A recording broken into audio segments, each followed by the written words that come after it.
Dios los bendiga, amados hermanos, y en este día queremos dar la clase que corresponde al próximo domingo. Recuerden que en estos próximos días esta va a ser la forma como vamos a estar recibiendo la escuela bíblica. Así que cuando usted tome o vea esta grabación, ya sea por WhatsApp o ya sea por el canal de YouTube, favor de reportar su asistencia para poder contarlo como presente en esta y la próxima clase que vamos a estar dando. El día de hoy estamos estudiando la clase número 17, un milagro de omnisciencia, y vamos a estar viendo uno de los milagros que quizás usted vea, siempre le va a pasar como la clase pasada, que uno piensa que el bautismo no es un milagro, que uno debe hablar de él.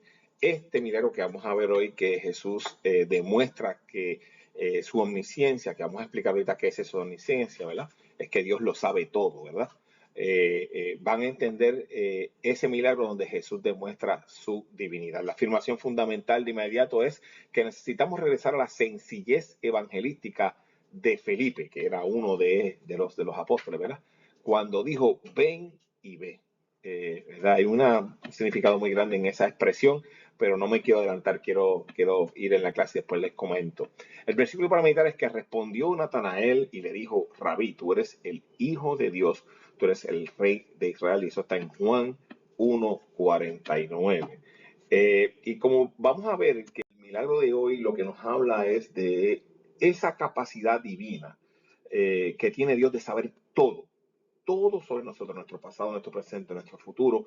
Lo vamos a ver manifestado en la interacción de Jesús con los primeros discípulos que él invitó a que se unieran con él, ¿verdad? Así que muchas veces uno piensa en milagros y piensa en esas cosas así como en la resucitación de Lázaro o como cambiar los panes, multiplicar panes y peces, pero la verdad es que la Biblia está llena de milagros donde se revela la divinidad de Jesús. El domingo pasado yo le hablaba a la iglesia de ese milagro tan grande que al momento de que Jesús se bautiza aparece esa paloma, esa voz que decía del cielo, este es mi hijo amado en el cual tengo complacencia. La paloma, que era el Espíritu Santo visualmente, más el Hijo allí presente. Lo que llaman es el milagro de la Trinidad revelada. Y eso en sí mismo era un milagro, será el domingo pasado. Este domingo vamos a aprender, en esta clase vamos a aprender sobre el milagro de que Dios sabe todo sobre nosotros y cómo Él se usó este don para beneficio de aquellos que le estaban por conocerle, ¿verdad? Así que vamos a ver ese atributo de Dios. Sin más preámbulos, quiero ir directamente a lo que nos relata el libro de Juan. Saben que les repasamos que los milagros de Jesús se encuentran en los evangelios. Los evangelios son Mateo, Marcos, Lucas y Juan, de los cuales tres evangelios son sinópticos: Mateo, Marcos y Lucas. Quiere decir que se parece mucho en cómo relatan la vida y los milagros de Jesús. Juan no es sinóptico, sino que habla de esos milagros de Jesús, pero en una forma más comentada, y de hecho es mucho más personal. De hecho, Juan es el que vamos a estar, los relatos de Juan es el que estamos estudiando en el día de hoy. Y vamos a mirar lo que sucede aquí en Juan 1:35 y 39, y luego vamos a leer la lectura en clase que también está por allí, que comienza del 47 al 51. Pero lo que sucede es, recuerdan que la semana pasada estaba diciendo que Jesús fue bautizado, ¿verdad? Y al ser bautizado, eh, eh, Juan fue el que estaba bautizando, y Juan era el que era el predecesor de Jesús. Y ciertamente Jesús, Juan, predicaba y tenía sus discípulos, tenía personas que lo seguían a él. Estoy hablando de Juan el Bautista. Era de las personas que él tenía seguidores alrededor de él. Pero cuando Jesús llega a donde él, y él se da cuenta que Jesús viene a ser bautizado, él se impresiona muchísimo, eso lo decíamos todo en la clase pasada.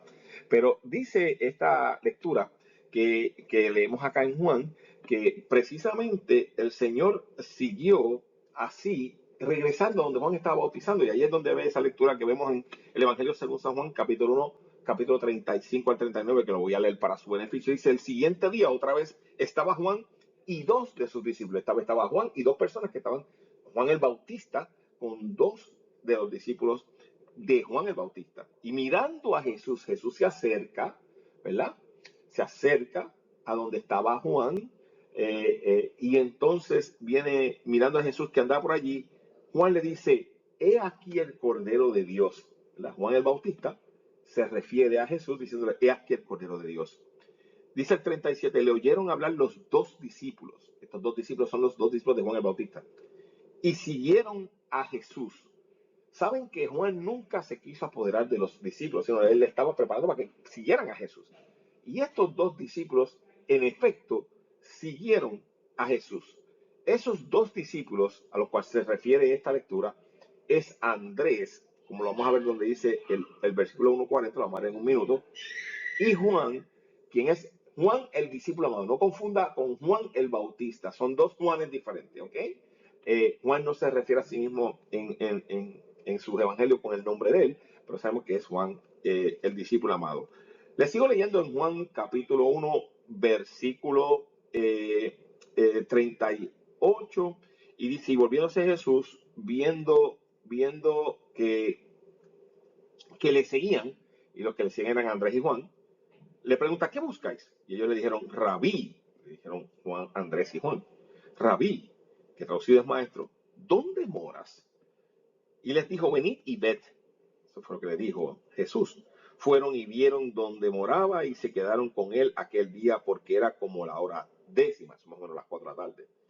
Andrés, hermano de Simón Pedro, Andrés es hermano de Simón Pedro, era uno de los dos que había oído a Juan y había seguido a Jesús. Lo voy a dejar ahí hasta el 40 porque voy a versar luego. Así que lo que hemos dicho, llega Jesús, Juan el Bautista lo reconoce como el Cordero de Dios, los dos discípulos que estaban con él, que era Andrés y Juan el discípulo amado, ven a Jesús y se van detrás de él. Jesús le pregunta, mira, ¿por qué me están persiguiendo? ¿Verdad? ¿Qué desean, verdad?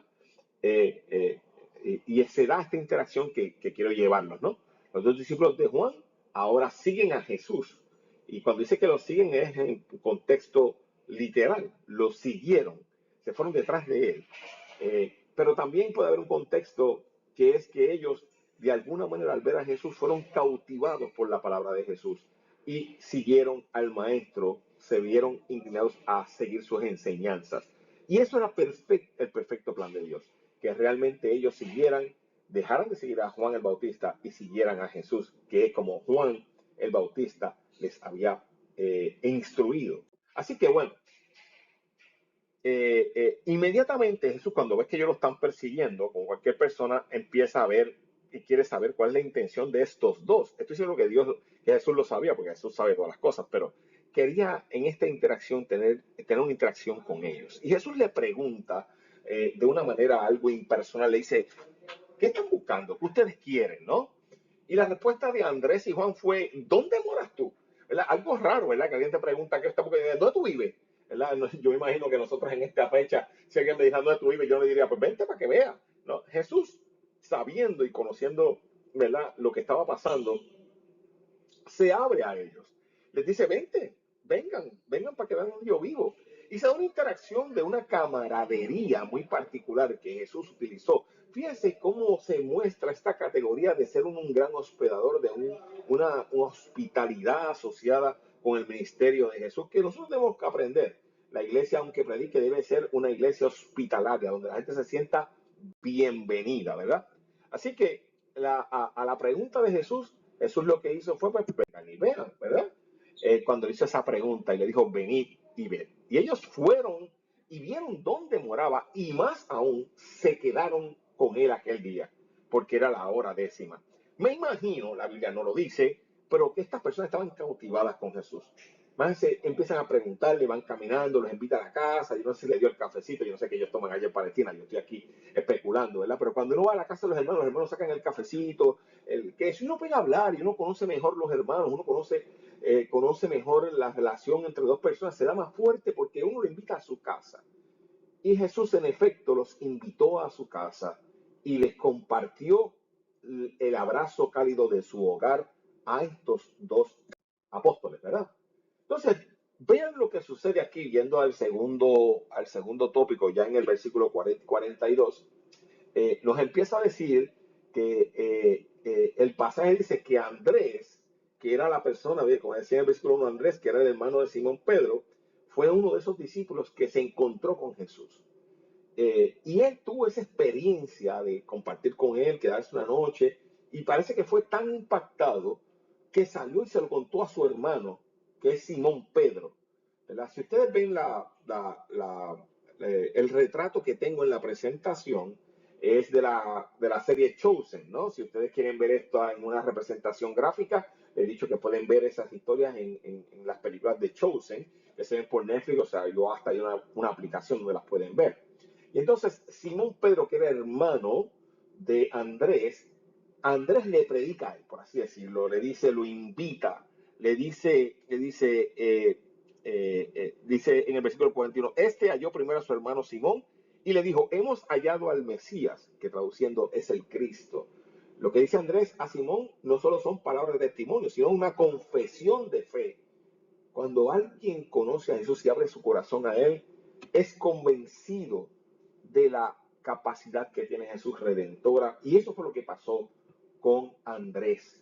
Fíjese que es una invitación a todos aquellos que son impactados por la palabra, a contagiar a otros, a llevar esa palabra a otros. Y aquí pasó eso cuando Andrés le llevó esta información a Simón. El encuentro con Jesús, de Jesús con Simón, cuando se encuentra con Simón Pedro, que saben que es una persona protagonista de los evangelios de Jesús, porque fue una persona por su personalidad, por su forma de ser, una persona muy importante en el ministerio de Jesús, fue algo muy interesante. Ahí es donde dice que, ahí está la frase que Jesús, y le trajo Jesús, dice el 42, Juan 1:42 dice, y mirándole Jesús dijo, tú eres Simón, hijo de Jonás, tú serás llamado Cefas, que quiere decir Pedro. Jesús no solo lo miró de una manera así como de refilón, lo miró, y cuando uno mira atentamente algo, como que su mirada fija y penetrante entró en el corazón de Simón Pedro. Y Jesús no miraba la apariencia exterior de esa persona, sino que su mirada mira hasta lo profundo del corazón, y que muchas veces hemos sentido nosotros cuando el Señor nos toca, ya sea en la adoración, en cualquier momento, y Él va a lo profundo de nuestro sentimiento y nos reconoce. Y ciertamente eso fue lo que pasó aquí con Simón Pedro. Cuando Jesús vio a Simón haciendo uso de su omnisciencia, que es conocer todo sobre Simón Pedro, conocer todo sobre él, lo que ve no es un Simón impulsivo, que lo era, pero que ahora tenía ante él, sino a la persona que era lo que sería Pedro. Ven que hay diferentes nombres, Cefas es arameo, o Pedro, que es en griego, todos, esto quiere decir piedra, todos estos son diferentes nombres que se usan. De hecho, a modo de comentario, el comentarista en el expositor nos decía que muchas personas utilizaban varios nombres dependiendo si era en griego usaban un nombre, si era en hebreo usaban un nombre que podía ser una traducción, pero todos querían decir más o menos lo mismo y era costumbre verlo así. Quizás lo importante de esto es que se da entonces ese encuentro y ya Jesús usa esa omnisciencia sobre Pedro, conocer todo sobre él, y empieza a expresarle ahí, tú eres Pedro, ¿verdad? Y ahí le informa o ya le deja saber lo especial que es Pedro para el ministerio de Jesús en esa expresión que hace. Luego, cuando van a ver la interacción que hay entre Felipe y Natanael. En el versículo 43 dice el siguiente día, 1:43 dice el siguiente día, quiso Jesús ir a Galilea y halló a Felipe. Felipe es otro de los apóstoles. Y le dijo, sígueme. Y Felipe era de Bethsaida, esto es un lugar, como pueden ver acá en el mapa, un lugar allá cerca del Jordán, al otro lado del río Jordán. No sé si ustedes ven aquí mi pointer, a ver si lo puedo poner para que ustedes lo tengan la propia vez, pero aquí está Bethsaida, este es el mar de Galilea. Si se fijan, acá está Capernaum, acá Tiberias, Galilea, de donde era Jesús acá, y aquí está Nazaret. Así que en esta área es donde se desarrolla esta historia. Y entonces Felipe era de Bethsaida, que era al otro lado, y era la ciudad de Andrés y Pedro. Así que Felipe, Andrés y su hermano Pedro eran del mismo lugar. ¿Ok? Felipe halló a Natanael, y aquí vemos Felipe, una vez más, es impactado, es llamado por el maestro, y él a su vez llama a otro, que es Natanael, ¿verdad? Así que pueden ver que se da ese mismo fenómeno que se impacta impacta una vida y esa vida o ese discípulo impacta a otro. Una vez más, es un ejemplo para nosotros. Jesús, que todavía estaba en el área de Betania, al otro lado del Jordán, decidió cruzar la orilla a la occidental del Jordán para ir a Galilea, que sería en esta área de por acá. Y en ese viaje fue que encontró a Felipe, a Felipe y le dice, sígueme. Y continúa. Y pueden ver que sigue ese alcance. Felipe a su vez llama a Natanael. Aquí solamente les comento que Natanael pudiese tener otros nombres. Se puede hacer que Bartolomé, en otros evangelios se refieren a Natanael como Bartolomé, y es, ¿verdad? Se cree que puede ser ese nombre, o puede ser otro nombre para Mateo. Lo importante aquí es que pudiésemos estar hablando de un apóstol adicional. No se sabe mucho de él, como dice aquí en el slide. Se sabía que era un pescador y que se establecía en el área de Cana de Galilea.